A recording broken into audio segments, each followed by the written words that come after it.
안녕하세요. 지난 한 주 시장 혹시 보셨나요? 겉으로 보기엔 지수가 올라서 안심하는 듯 했지만 그 속을 들여다보면 정말 엄청난 폭풍이 몰아치고 있었습니다. 지수는 오르는데 경고음은 더 커지는 이 이상한 상황, 이 두 얼굴의 시장 이야기를 지금부터 한번 제대로 파헤쳐 보겠습니다. 자, 2026년 1월 21일로 한번 가보시죠. 시장이 급락을 멈추고 투자자들은 겨우 한숨 돌리는 듯 보였습니다. 근데 말이죠, 이 표면적인 반등 아래에서는 전혀 다른 아주 심상치 않은 이야기가 펼쳐지고 있었어요. 대체 무슨 일이 있었던 걸까요? 이 날 반등의 이유는 트럼프 대통령의 관세 관련 발언 때문이었어요.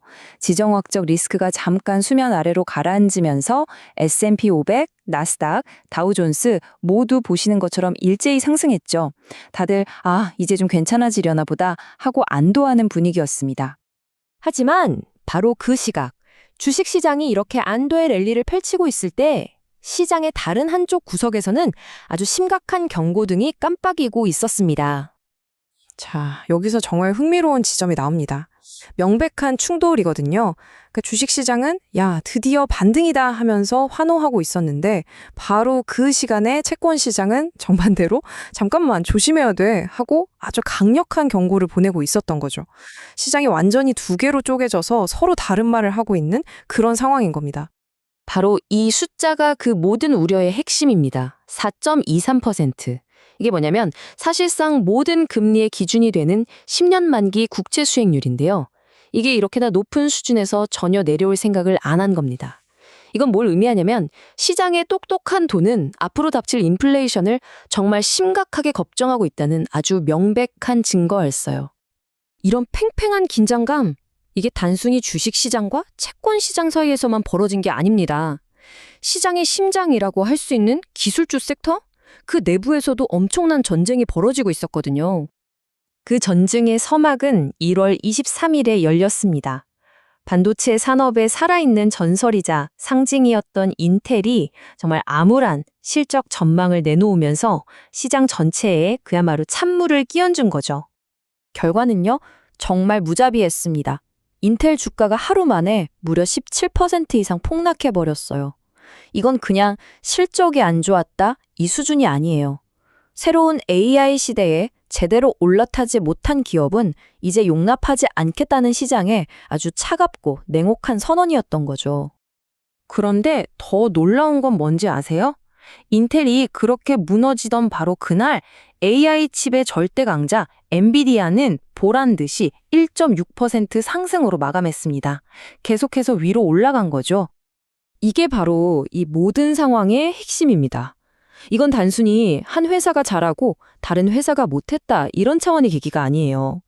시장의 거대한 자본이 과거의 제왕을 버리고 미래의 지배자에게로, 즉 구시대 기술에서 신시대 AI로 완전히 옮겨가고 있다는 거대한 신호탄이었습니다. 미래에 대한 시장의 베팅이 얼마나 극단적인지 보려면 테슬라를 보면 딱 답이 나옵니다. 선행이익의 무려 195배. 이건 미친 숫자죠. 시장은 지금 테슬라가 파는 자동차 대수보다 앞으로 펼쳐나갈 AI와 로보틱스라는 꿈에 훨씬 더 큰 가치를 매기고 있다는 뜻입니다. 하지만 말이죠, 이 기간, 시장을 뒤흔든 진짜 깜짝 스타는 기술주가 아니었습니다. 모두의 예상을 완벽하게 깨고 전혀 다른 곳에서 조용하지만 무서운 폭등이 시작되고 있었거든요. 이 숫자들 좀 보세요. 정말 믿기 힘든 수준입니다. 기술주들이 1%, 2% 오르내리는 걸로 싸우고 있을 때 헤클라 마이닝이나 크리티컬 메탈스 같은 원자재 기업들은 한 달 만에 60%는 기본이고 심지어 120%가 넘는 그야말로 경이로운 수익률을 보여줬습니다. 그럼 이런 뜬금없는 붐은 왜 일어났을까요? 세 가지 이유가 완벽한 폭풍을 만들었습니다. AI 칩과 태양광 패널의 필수적인 산업 수요, 끝나지 않는 인플레이션을 피하려는 해지 수요, 그리고 지정학적 긴장 때문에 자원 안보가 중요해진 시대적 배경까지 이 모든 게 맞아떨어진 거죠. 자, 그럼 이제 가장 중요한 질문으로 넘어가 보겠습니다. 이 모든 혼돈과 격동 속에서 우리 투자자들은 도대체 어떻게 해야 할까요?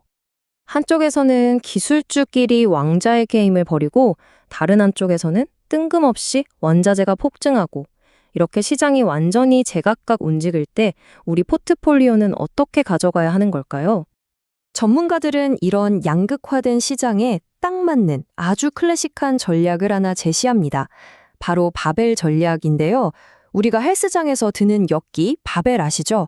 그 모양처럼 포트폴리오의 무게를 양쪽 끝에 두는 겁니다. 한쪽에는 AI 같은 고성장 자산을, 다른 한쪽에는 에너지나 금융주 같은 안정적인 가치 자산을 두는 거죠. 어중간한 중간은 피하고요. 자, 그래서 우리가 지금 취해야 한 행동은 크게 3가지로 요약할 수 있습니다. 첫째, 말씀드린 바벨 전략으로 성장과 안정의 균형을 맞춘다. 둘째, 지금의 반등이 진짜인지 아니면 그냥 잠깐의 기술적 반등인지 확인될 때까지 섣불리 움직이지 않는다. 그리고 셋째, 언제든 닥칠 수 있는 변동성에 대비해서 포트폴리오의 15에서 20% 정도는 현금으로 꼭 쥐고 있는 겁니다. 결론적으로 대부분 전문가들의 의견은 일치합니다. 지난주의 반등은 추세적인 상승장의 시작이라기보다는 더 큰 변동성으로 가기 전 일시적인 숨고르기였을 가능성이 높다는 거죠. 아직 안심하기는 이르다는 겁니다.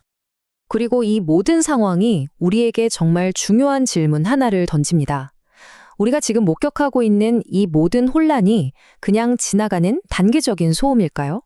아니면 앞으로 몇 년 혹은 몇십 년간 시장을 이끌어갈 주도주가 완전히 바뀌는 거대한 지각 변동의 시작일까요? 여러분은 어떻게 생각하시나요?